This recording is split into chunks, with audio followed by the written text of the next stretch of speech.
बंधु आज मो सहित अच्छा आम नयागढ़ जिला इकिरी पंचायत नछीपुर ग्रामर जड़े अवसर प्राप्त प्रधान शिक्षक और ता सहित सार जड़े आमर कवि लेखक यात्रा निर्देशक और संकीर्तन गायक आ सार ना हूँ आमर गौ श्रीजुक्त गोवर्धन नायक। सार नमस्कार। सार नमस्कार, धन्यवाद। आज्ञा सार प्रथम आपण विषय टी आमर दर्शक मानक परिचय दिंतु तापर आम आलोचना आगे बढ़ेगा।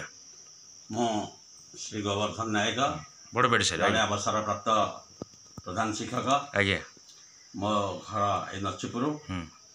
मोर जन्म हूँ 1950 मसीहा। मोर क्वालिफिकेशन हूँ आईएससी बीएबीडी। मु शिक्षकता वृत्ति को अवलंबन करी 35 वर्ष काल शिक्षकता करिछि एवं बहुत छात्र छात्री को मु शिक्षादान करिछि। सार आपणकर शिक्षक जीवन कौ मसीह आरंभ होला कौ मसीह माने आपण रिटायर्ड गले? शिक्षक जीवन मोर 1973 मसीह आरंभ होइछि एवं 2000। शिक्षकता केते वर्ष धरि गले? शिक्षकता मु 35 वर्ष काल करिछि। आ को स्कूल सार रिटायर्ड हेथिले? मु नंदपुर प्राथमिक विद्यालय रो रिटायरमेंट ग्रहण करछि। एबे सार आपणकर परिवार विषय टिके जानिबा। आपन परिवार वर्तमान किए सब अछन तांका विषय टिके कहन। मो तो गोटे दुखी मनुष्यटे। आज्ञा मो परिवार मोर दुईटी पुओ एवं स्त्री चलीगला परे केवल। सार स्त्री को ना टिके कहंतु पुओ मानक ना टिके। मो स्त्री ना होछि कादम्बिनी नायक। आज्ञा आ बड़ पुओ ना होछि आलोक रंजन नायक एवं सान पुओ ना होछि ज्योति रंजन नायक।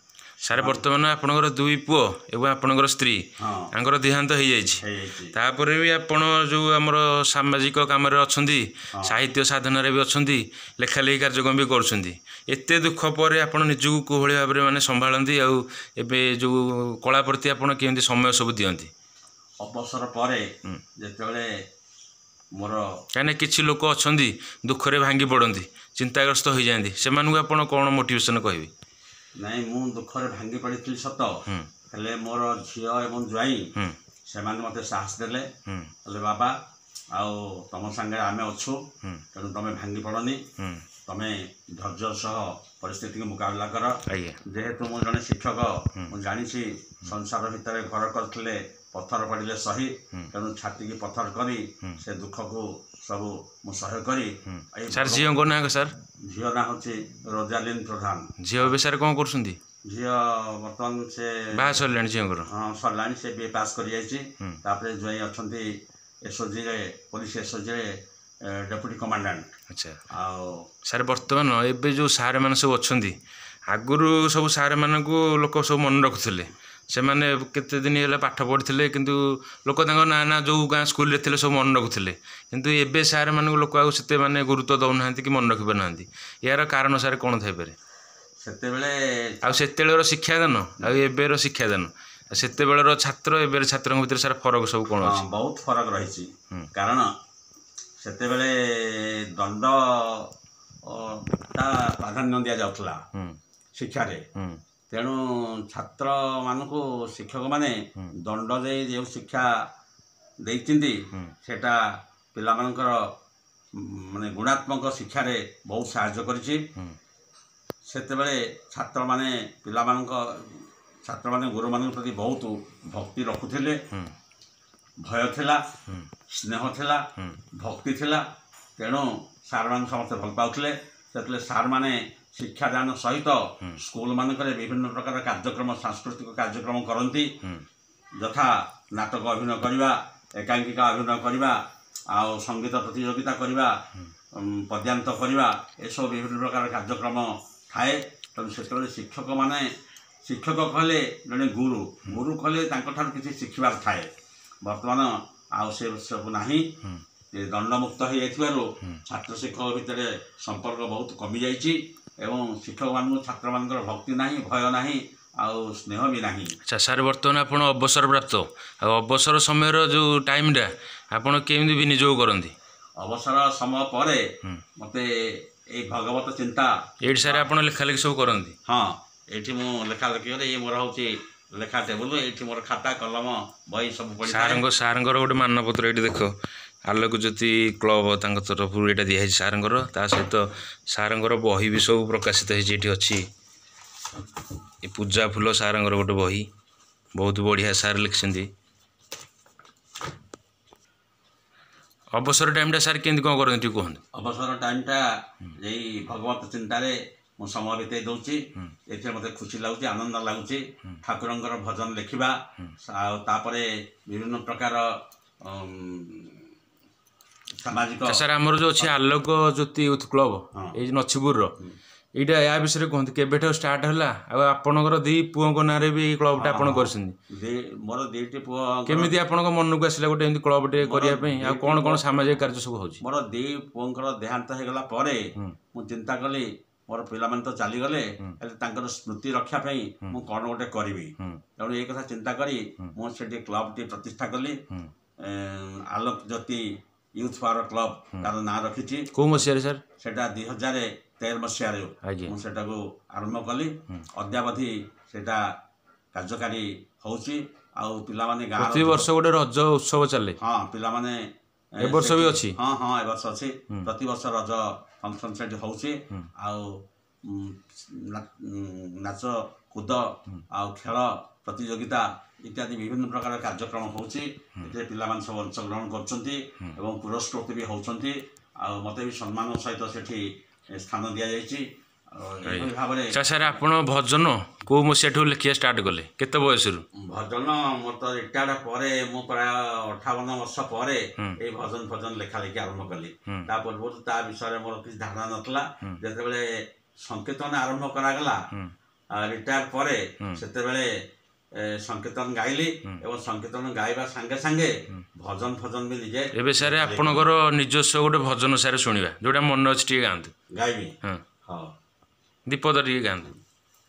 କିଏ ଗଢ଼ିଲା ଏ ଅଧା ଗଢ଼ା ଠାକୁର, ଅଧା ଗଢ଼ା ଠାକୁର, ପାଦ ପାଣି ନାହିଁ ରୂପ କଳା ଯାହାର, ନେତ୍ରରେ ଦେଖଇ ନେତ୍ରରେ ଶୁଣଇ, ନେତ୍ରରେ ଦେଖଇ ସେ ନେତ୍ରରେ ଶୁଣଇ, କଳା କଳା ଚକା ଡୋଳା କେଡ଼େ ସୁନ୍ଦର, ତାର କେଡ଼େ ସୁନ୍ଦର, କିଏ ଗଢ଼ିଲା ଏ ଅଧା ଗଢ଼ା ଠାକୁର, ପାଦ ପାଣି ନାହିଁ ରୂପ କଳା ଯାହାର, ରୂପ କଳା ଯାହାର, କିଏ ଗଢ଼ିଲା ଏ ଅଧା ଗଢ଼ା ଠାକୁର। ଆଚ୍ଛା ସାର୍, ଆପଣ ବହି ବି ଲେଖିଛନ୍ତି ସବୁ। ଆପଣଙ୍କର ଗୋଟେ ବହି ଅଛି ପୂଜା ଫୁଲ।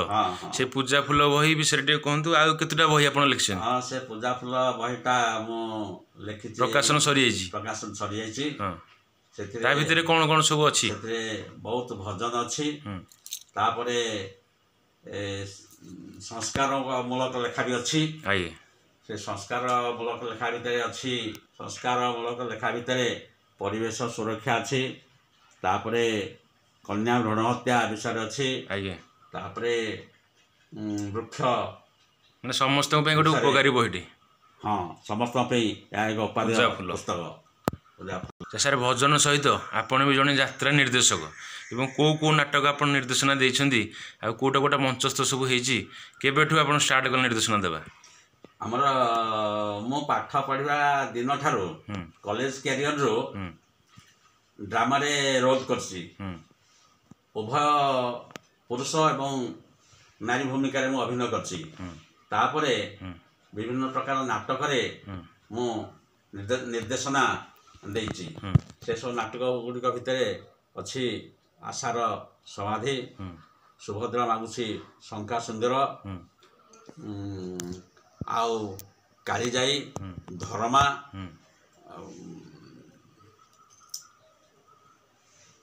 କେତେ ଖଣ୍ଡ ନାଟକ ସାର୍ ହବ? ନାଟକ ପ୍ରାୟ 7-8ଟା ନାଟକରେ ମୁଁ ନିର୍ଦ୍ଦେଶନା ଦେଇଛି। ଏବେ ବର୍ତ୍ତମାନ ବୟସର ଅପରାହ୍ନରେ ଆସି ସାର୍, ବୟସ ଆପଣ କେତେ ହବ? ଏବେ ବର୍ତ୍ତମାନ 76 ବର୍ଷରେ ମୁଁ ଉପନୀତ। ଆଉ ସାର୍, ଏ ନାଟକ ଯେଉଁ ଷ୍ଟାର୍ଟ କଲେ, ପ୍ରତ୍ୟେକ ବିଦ୍ୟାର ଜଣେ ଜଣେ ଗୁରୁ ଥାଆନ୍ତି। ଆପଣଙ୍କର ନାଟ୍ୟ ଗୁରୁ କିଏ ସେ? ମାନେ କି କାହାଠୁ ଅନୁକରଣ କରିକି ପ୍ରେରିତ ହୋଇ ଆପଣ ନାଟ୍ୟ ଜଗତ ପ୍ରତି ଆକୃଷ୍ଟ ହେଲେ? ମୁଁ ନାଟ୍ୟ ଜଗତ ପ୍ରତି ଆକୃଷ୍ଟ ହେଲି ଏଇଥିପାଇଁ ଯେ ଯେଉଁ ଛୋଟ ଛୋଟ ନାଟକ ପ୍ରଥମେ ଲେଖା ଲେଖି ଆରମ୍ଭ କଲି ଏବଂ ନିର୍ଦ୍ଦେଶନା ଦେଇ ମୋ ଝିଅ ଏବଂ ମୋ ଝିଅର ସାଙ୍ଗମାନଙ୍କୁ ନେଇକି ପ୍ରଥମେ ଆରମ୍ଭ କଲି। ମୁଁ ତୋ ପୋଇ ନାଟକରେ ମୁଁ ପ୍ରଥମେ ଲେଖିଥିଲି। ସେଇଟାରେ ପିଲାମାନେ ସବୁ ଅଭିନୟ କଲେ ଏବଂ ନାଟକ ଅଭିନୟ ହେଲେ ସାରିଲା ପରେ ସମସ୍ତେ ସାର୍ ଯେଉଁ ନାଟକ ସବୁ ମଞ୍ଚସ୍ଥ ହେଇଯାଇଛି। ହଁ ହଁ, ଯେତେ ଆମର ନଛିପୁରରେ ଯେତେ ନାଟକ ମୁଁ ନିର୍ଦ୍ଦେଶନା ଦେଇଛି ସବୁ ନାଟକ ମଞ୍ଚସ୍ଥ ହେଇଛି ଏବଂ ସେଥିରେ ସକ୍ସେସଫୁଲ ବି ହେଇଛନ୍ତି। ବହୁତ ଲୋକ ଖୁସି ହେଉଛନ୍ତି। ଏବେ ଯୋଉ ଗଲା ରଜ ଯାତ୍ରାରେ ଯୋଉ ଆପଣ ସାର୍ ନାଟକ ସବୁ ଲେଖିଛନ୍ତି ନିଜେ? ହଁ, ମୁଁ ନିଜେ ଲେଖିଛି। କେତେ ଖଣ୍ଡ ନାଟକ ହବ? ନାଟକ 5-6ଟା ନାଟକ ପ୍ରାୟ ହବ। 5-6ଟା ହବ। ଆଚ୍ଛା ସାର୍, ତା ସହିତ ଆପଣ ବି ଜଣେ ସଂକୀର୍ତ୍ତନ ଗାୟକ ଏବଂ କେଉଁ ମସିହାଠୁ ଆପଣ ସଂକୀର୍ତ୍ତନ ଜଗତ ପ୍ରତି ଆକୃଷ୍ଟ ହେଲେ ଏବଂ କାହାଠୁ ଶିଖିଲେ? ଗୁରୁ ଆପଣଙ୍କର କିଏ ଏବଂ କେଉଁ କେଉଁ ଗାଁ ସବୁ ଆପଣ ଯାଇଛନ୍ତି? ଅବସର ପ୍ରାପ୍ତ ପରେ ଆମ ଗାଁରେ ସଂକୀର୍ତ୍ତନ ଥିଲା। ଆମ ବାପା ବି ଜଣେ ସଂକୀର୍ତ୍ତନ ଗାୟକ। ବାପାଙ୍କ ନାଁ ସାର୍ ଟିକେ କୁହନ୍ତୁ? ବାପାଙ୍କ ନାଁ ଶ୍ରୀ ଡମ୍ବରୁଧର ନାୟକ। ଆଜ୍ଞା। ତାପରେ ଆମ ଗାଁର ଜଣେ ସଂକୀର୍ତ୍ତନ ଗାୟକ ତଥା କବି ଶ୍ରୀ ବାବାଜୀ ବେହେରା, ତାଙ୍କଠାରୁ ଆମେ ଏଇ ବିଭିନ୍ନ ପ୍ରକାର ଲେଖା ଅନୁକରଣ କଲୁ। ସେ ଲେଖିଛନ୍ତି, ବହୁତ କବିତା ଲେଖିଛନ୍ତି, ଗୀତ ଲେଖିଛନ୍ତି ଆଉ ପୁରାଣ ମଧ୍ୟ ଲେଖିଛନ୍ତି। ତେଣୁ ତାଙ୍କର ଆଦର୍ଶରେ ଅନୁପ୍ରାଣିତ ହେଇ ଆମେ ଏଇ ଲେଖା ଆରମ୍ଭ କଲୁ। ତାପରେ ସଂକୀର୍ତ୍ତନଟା ଯେତେବେଳେ ବନ୍ଦ ହେଲା ସେମାନଙ୍କର ଦେହାନ୍ତ ପରେ ତାପରେ ଆମେ ସଂକୀର୍ତ୍ତନ ଆରମ୍ଭ କଲୁ। ଗାଁର ସମସ୍ତ ଲୋକମାନେ ଆମକୁ ପରାମର୍ଶ ଦେଲେ ଯେ ଆପଣ ସାର୍ ସଂକୀର୍ତ୍ତନଟି ଆରମ୍ଭ କରନ୍ତୁ। ତେଣୁ ସଂକୀର୍ତ୍ତନଟି ଆରମ୍ଭ କଲୁ। କେବେଠୁ ସାର୍? ସେଟା 2012 ମସିହାରୁ ଏବେ ଚାଲିଛି କଣ୍ଟିନ୍ୟୁଅସ୍? ଏବେ କଣ୍ଟିନ୍ୟୁଅସଲି ଚାଲିଛି। ଆଉ ସେ ସଂକୀର୍ତ୍ତନର ମୁଖ୍ୟ ଦାୟିତ୍ୱ ମୋତେ ବି ଦିଆଯାଇଛି। ଆଉ ସେ ଏବେ କେତେ ଜଣ ସାର୍ ଆପଣଙ୍କ ଗ୍ରୁପରେ ଅଛନ୍ତି? ଆମ ଗ୍ରୁପରେ 15 ଜଣ ଅଛନ୍ତି। ଆଉ ଆଖପାଖ କୋଉ କୋଉ ଗାଁ ଆପଣ ପରିବେଷଣ କରିବା ସବୁ ଯାଇଛନ୍ତି? ଆମ ଆଖପାଖ ଗାଁରେ ଇକିରି, ଆଡ଼ବନ୍ଧ, ତେନ୍ତୁଳିଆପଲ୍ଲୀ, ଗମ୍ଭାଡ଼ି, ନୋତର, ଶଙ୍ଖେଇ, ଏଇସବୁ ଆଖପାଖ ଗାଁରେ ଆମେ ନୟାଗଡ଼ ତୁଳସୀପୁର ବି ଆମେ ଯାଇଛୁ। ତେଣୁ ଏଇ ସବୁ ଗାଁ ଗୁଡ଼ାକରେ ଆମର ସଂକୀର୍ତ୍ତନ ପରିବେଷଣ ହେଇଛି ଏବଂ ବହୁତ ପ୍ରଶଂସିତ ବି ହେଇଛି। ଆଜ୍ଞା। ଆଚ୍ଛା ସାର୍, ଶେଷରେ ଆମର ଯେଉଁମାନେ ସବୁ ଦର୍ଶକ ଦେଖୁଛନ୍ତି, ଯେଉଁମାନେ ଆପଣଙ୍କ ବୟସର ସମବୟସ୍କ, ଅଧିକାଂଶ ପ୍ରାୟ ଚିନ୍ତାଗ୍ରସ୍ତ ସବୁ ରହୁଛନ୍ତି, ସେମାନଙ୍କ ପ୍ରତି ଏଇ ପାରିବାରିକ ଚିନ୍ତା, ତାଙ୍କ ପ୍ରତି ସାର୍ ଆପଣ କ'ଣ ବାର୍ତ୍ତା ଦେବେ? ଦେଖନ୍ତୁ, ଏ ଦୁଃଖ ତ ସମସ୍ତଙ୍କର ଅଛି। ଆଜ୍ଞା। ସୁଖ ଦୁଃଖ ଭରା ଏ ଦୁନିଆ। ତେଣୁ ଆମେ ଦୁଃଖରେ ଭାଙ୍ଗି ପାରିବାନି ବା ସୁଖରେ ଆତ୍ମବିଭୋର ହେଇପଡ଼ିବାନି। ତେଣୁ ଯେତେବେଳେ ଦୁଃଖ ଆସୁ ତାକୁ ସାମ୍ନା କରିବାକୁ ପଡ଼ିବ ଏବଂ ମୁକାବିଲା କରି ଧୈର୍ଯ୍ୟର ସହିତ ସବୁ କାମ କରିବାକୁ ପଡ଼ିବ। ଯେତେବେଳେ ଦୁଃଖ ଆସିବ ସେତେବେଳେ ଆମେ ଭଗବତ ଚିନ୍ତାରେ ରହିବା ଏବଂ ଈଶ୍ୱରଙ୍କୁ ଧ୍ୟାନ କରିବା, ଜପତପ କରିବା ବା ବିଭିନ୍ନ ଲେଖାଲେଖି କରିବା, କବିତା ଲେଖିବା, ଭଜନ ଲେଖିବା ବା ବିଭିନ୍ନ ସାଂସ୍କୃତିକ କାର୍ଯ୍ୟକ୍ରମରେ ଅଂଶଗ୍ରହଣ କରିବା ବା ସମାଜ ସେବାରେ କିଛି ଅଂଶଗ୍ରହଣ କରିବା, ପରିବେଶ ସୁରକ୍ଷାରେ ଆମେ ସମୟ ବିତେଇବା। ଏଇଭଳି ଯଦି ବିଭିନ୍ନ କାର୍ଯ୍ୟକ୍ରମରେ, ଉନ୍ନତିମୂଳକ କାମରେ, ସଂସ୍କାରମୂଳକ କାମରେ, ଲୋକହିତକର କାମରେ ଆମେ ନିଜକୁ ନିୟୋଜିତ କରିପାରିବା, ତାହେଲେ ଆମେ ସୁସ୍ଥ ଆଉ ନିରୋଗ ରହିପାରିବା ଏବଂ ଆମେ ଚିନ୍ତାମୁକ୍ତ ହୋଇପାରିବା। ଏବଂ ସମସ୍ତଙ୍କୁ ମୋର ଗୋଟିଏ ବାର୍ତ୍ତା ଯେ ଆପଣମାନେ ସମସ୍ତେ ସୁସ୍ଥ ରୁହନ୍ତୁ, ନିରୋଗ ରୁହନ୍ତୁ ଆଉ ଚିନ୍ତାଗ୍ରସ୍ତ ହୁଅନ୍ତୁ ନାହିଁ। ଯାହା ହେଲେ କିଛି କର୍ମ କରନ୍ତୁ। କାହିଁକି ନା idle mind is the devils workshop. ସେଥିପାଇଁ ଆମେ ଯାହା କିଛି କରିବା ସମାଜ ପାଇଁ କରିବା, ପରିବାର ପାଇଁ କରିବା, ନିଜ ପାଇଁ କରିବା ଏବଂ ପରିବେଶ ପାଇଁ କରିବା, ଯେମିତି ଆମେ ସମସ୍ତେ ସୁସ୍ଥ ରହିପାରିବା। ଗୋଟିଏ ବାର୍ତ୍ତା ଯେ ଆପଣମାନେ ସମସ୍ତେ ସଜାଗ ହୁଅନ୍ତୁ। ଆଉ ଏ ସାରଙ୍କର ଧର୍ମପତ୍ନୀ ଯିଏକି ସ୍ୱର୍ଗତ ଏବଂ ଏଠି ବି ସାରଙ୍କର ଦି ପୁଅ ଆଲୋକ ରଞ୍ଜନ ଏବଂ ଜ୍ୟୋତି ରଞ୍ଜନ ଏବଂ ସାରଙ୍କର ସ୍ତ୍ରୀ କାଦମ୍ବିନୀ ନାୟକ। ଶେଷ ଜୀବନରେ ଆପଣମାନେ ଧୈର୍ଯ୍ୟହରା ହୁଅନ୍ତୁ ନାହିଁ, ଧୈର୍ଯ୍ୟ ରଖନ୍ତୁ, ଖୁସିରେ ରୁହନ୍ତୁ ଏବଂ ସାମାଜିକ କାର୍ଯ୍ୟରେ ସହଯୋଗ କରନ୍ତୁ, ସମସ୍ତଙ୍କୁ ଉତ୍ସାହିତ କରନ୍ତୁ, ସମସ୍ତଙ୍କୁ ପ୍ରେରଣା ଦିଅନ୍ତୁ ଏବଂ ସମସ୍ତେ ଯେଭଳି ଭାବରେ ସାମୂହିକ କାର୍ଯ୍ୟରେ ବା ବିଭିନ୍ନ ପ୍ରକାର ଲୋକହିତକର କାର୍ଯ୍ୟରେ ଗାଁ ପାଇଁ, ସମାଜ ପାଇଁ, ଗାଁ ପାଇଁ, ଦେଶ ପାଇଁ, ରାଜ୍ୟ ପାଇଁ ଏବଂ ବିଶ୍ୱ ପାଇଁ ତାହା ଯେମିତି ଆନନ୍ଦଦାୟକ, ଖୁସିଦାୟକ ଏବଂ ପ୍ରେରଣାଦାୟକ ହେବ। ସାର୍ ଶେଷରେ ଆପଣ ମୋତେ ଆଜି ସମୟ ଦେଇଥିବାରୁ ଆପଣଙ୍କୁ ବହୁତ ବହୁତ ଧନ୍ୟବାଦ ଜଣାଉଛି ଏବଂ ଆପଣଙ୍କ ବିଷୟରେ ଏହି ଭିଡ଼ିଓଟି ସବୁ ଯେଉଁମାନେ ଆମର ସବୁ ଦର୍ଶକ ନୟାଗଡ଼ ଜିଲ୍ଲାର ଓଡ଼ିଶାରେ ଦେଖିବେ ଅନେକ କଥା ଆପଣଙ୍କ ବିଷୟରେ ସବୁ ଜାଣିପାରିବେ ଆପଣଙ୍କର ସାହିତ୍ୟ ସାଧନା ଏବଂ ଯେଉଁ ପରିବେଶ ପ୍ରେମ ଗାଁ ପ୍ରେମ ସହିତ ଅନେକ ଯେଉଁ ସାମାଜିକ କାର୍ଯ୍ୟକ୍ରମ କରୁଛନ୍ତି ଏ ବିଷୟରେ ସମସ୍ତେ ଜାଣିପାରିବେ ତେଣୁ ଆପଣଙ୍କର ଦୀର୍ଘାୟୁ କାମନା କରୁଛି ରହୁଛି ସାର୍ ନମସ୍କାର ନମସ୍କାର ବହୁତ ଧନ୍ୟବାଦ ଆଜ୍ଞା।